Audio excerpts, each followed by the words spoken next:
कोई भी अगर सीएम होगा पीएम होगा, अगर उस पर आरोप लगता है 30 दिन जेल तो कुर्सी छोड़नी पड़ेगी। असल में क्या है, जैसे किसी आदमी को जो है वो बाल झड़ने की बीमारी होती है, हाँ। समझ रहे हैं, किसी आदमी को खांसने की बीमारी होती है, मोदी जी को झूठ बोलने की बीमारी है, और ये भारतीय जनता पार्टी की कब्र खुद ही खोदने का काम कर रहे हैं। हाँ। मेरे पास ये लिस्ट है, हाँ। और ये लिस्ट सिर्फ उनकी है जिनको साल 2024 में भारतीय जनता पार्टी ने अपने सिंबल पर यानी भाजपा के सिंबल पे लड़ाने का काम किया लोकसभा का चुनाव। ये सिर्फ लोकसभा की लिस्ट है मेरे पास, ना इसमें विधानसभा की लिस्ट है, ना काउंसलरों की लिस्ट है। अगर वो लिस्ट लेके आ गया ना मैं, तो मैं ये कह रहा हूँ आधी से ज्यादा भाजपा आपको जेल के अंदर नजर आएगी, और इसमें कार्यकर्ता तो ऐड ही नहीं करें। सिर्फ आपको ये लिस्ट बता देता हूँ। सबसे पहले शुरुआत करते हैं विपक्ष के नेता राहुल गांधी से, जो वायनाड से चुनाव लड़े थे। उनके सामने भारतीय जनता पार्टी के जो चुनाव लड़े थे, नाम था के सुरेंद्रन। जानते हैं इनके पास इनके ऊपर कितने केस चल रहे हैं? 243। जनाब ने दोहरा शतक मार दिया। आप ये समझिए 250 लगाने से सिर्फ 7 रन दूर है। 243 केस इनके ऊपर चल रहे हैं। एर्नाकुलम से डॉक्टर साहब है, डॉक्टर एस के राधा कृष्णन, इनके ऊपर केस चल रहे हैं 211।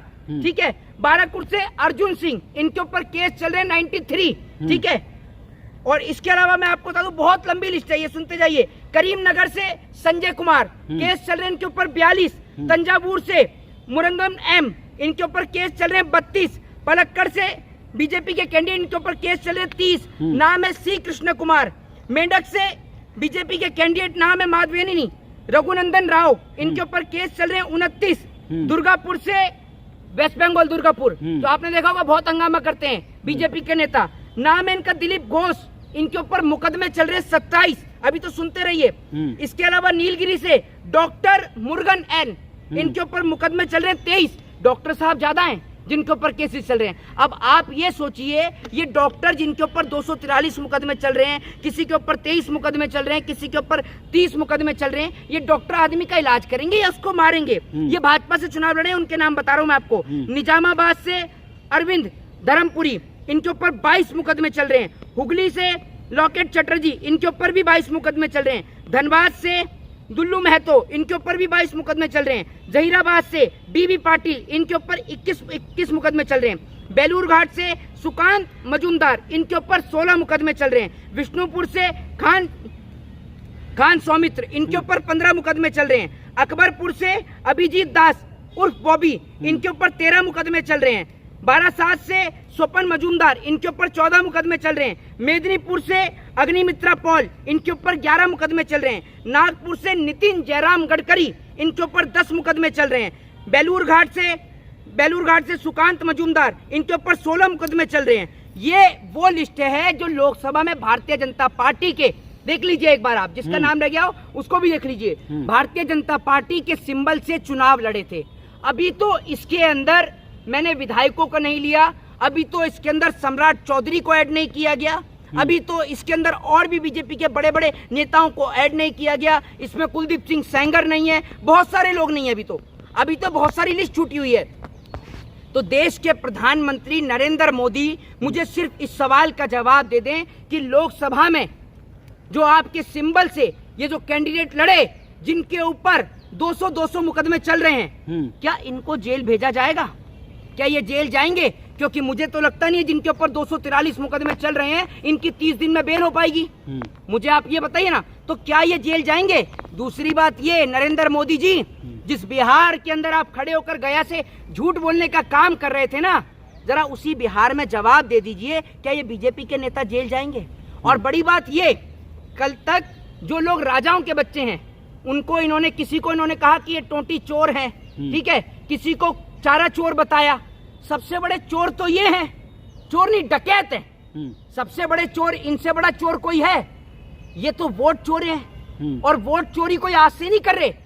देश के गृह मंत्री अमित शाह जब पहली बार चुनाव लड़े, तब से ही झूठ और फरेब की राजनीति करते हैं। जब पहली बार ये छात्र संघ का चुनाव लड़े, तो कॉलेज के अंदर इनके सामने, ये एबीवीपी से चुनाव लड़े थे, अखिल भारतीय विद्यार्थी परिषद से, इनके सामने एनएसयूआई से एक लड़की खड़ी हुई थी, और अमित शाह को यह डर था, क्योंकि कॉलेज के अंदर लड़कियां ज्यादा थीं, तो अमित शाह को यह डर था कि वो चुनाव हार जाएंगे, तो चुनाव की वोटिंग से एक दिन पहले सारी लड़कियों के घर पे कॉल करके कह दिया कि आज हंगामा हो सकता है, अपनी बच्चियों को कॉलेज ना भेजें, जिस कारण अमित शाह इलेक्शन जीत गए, क्योंकि ज्यादातर लड़कियां वोट डालने आई ही नहीं। झूठ फरेब बेईमानी से अमित शाह पहला चुनाव जीते और उसके बाद तब से लेकर आज तक ये आदमी सिर्फ झूठ की राजनीति करता है। और बड़ी बात ये, हमारे देश का जुडिशरी सिस्टम की इतनी बुरी और गंदी हालत है कि मैं भाजपा के खिलाफ बोलता हूँ, मेरे ऊपर कोई भी झूठा केस लगा दिया, ट्रायल ही नहीं करेंगे, चार्जशीट ही नहीं लगेगी और मेरे साल भर लग जाएंगे जेल के अंदर सड़ते सड़ते। ये हालत है। आज बीजेपी के खिलाफ बोलना एक तरीके से जैसे जब वो डिक्टेटर था ना, तानाशाह एडोल्फ हिटलर, जब हिटलर के खिलाफ बोलते तो हिटलर क्या करता था, अपने खिलाफत नहीं सुनता था। वही काम आज मोदी सरकार कर रही है। कोई भी मोदी के खिलाफ बोले, अमित शाह के खिलाफ बोले, उठाकर जेल में बंद कर दिया जाता है। सदन में प्रधानमंत्री को वोट चोर बोला जा रहा है, भाई मर्यादा रखिए कुछ। सदन में प्रधानमंत्री को वोट चोर बोला जा रहा है, वोट चोर गद्दी छोड़। भाई एक बात आप मुझे ये बताइए, वोट चोर तो ये है, वोट चोर तो ये है, और बड़ी बात ये है इलेक्शन कमीशन जिस तरीके से इन्हों का साथ दे रहा है, ये पूरा देश देख रहा है। ये याद रखिएगा, विपक्ष के कई नेता ये बात बोल चुके हैं कि जिस दिन सत्ता परिवर्तन हो उस दिन आप देश छोड़कर मत जाइएगा। उस दिन जब पूर्णतः जांच होगी ना, तो आधी भाजपा और आधे से ज्यादा अधिकारी आपको जेल की सलाखों के पीछे नजर आएंगे। ये बात मुझसे आज आप लिख कर ले लीजिए, ये मैं दावे के साथ आपको कह सकता हूँ। दूसरी बात ये इतने बड़े चोर डकैत हैं कि मैं आपको बता नहीं सकता। अभी प्रधानमंत्री नरेंद्र मोदी जाकर बोल रहे हैं कि भैया गया को गोवा बना देंगे, समझ रहे हैं, बिहार में जाके कह रहे हैं कि बिहार को मुंबई बना देंगे, सिंगापुर बना देंगे। आपका पड़ोसी राज्य है उत्तर प्रदेश, जितने भी भाजपा के अंधभक्त हैं, कान से बहरे हैं तो जो सुन लेते हैं वो इनको समझाएं, और जो कान से पूरी तरीके से सुनते हैं वो इस सवाल का जवाब दें। अगर आप हिंदू धर्म को मानते हैं, हिंदू धर्म में भगवान श्री कृष्ण ने भगवत गीता में लिखा है नर ही नारायण है, और उन्होंने भगवत गीता के अंदर किसान को राजा से बड़ा बताया है, क्योंकि राजा सिर्फ अपने राज्य का पालनहार होता है, किसान पूरी मानव जाति का पालनहार होता है। उत्तर प्रदेश का बॉर्डर लगता है बिहार, ठीक है, सबको पता है उत्तर प्रदेश का बॉर्डर लगता है बिहार। आज उत्तर प्रदेश के अंदर किसानों के ऊपर खाद मांगने के पीछे बेरहमी के साथ लाठी चार्ज करी है। मुझे आप ये बता दीजिए कि जिसको गया को गोवा बनाने जा रहे हैं, ऐसे गोवा बनाएंगे। बगल में उत्तर प्रदेश में बीजेपी की सरकार है और बगल में बिहार में मोदी जी झूठ के भाषण छोड़ रहे थे, और वहीं उसी वक्त उत्तर प्रदेश के अंदर किसानों पर लाठी और डंडे भाजे जा रहे थे। उत्तर प्रदेश का मुख्यमंत्री तो गूंगा है, वो तो बोलता ही नहीं है।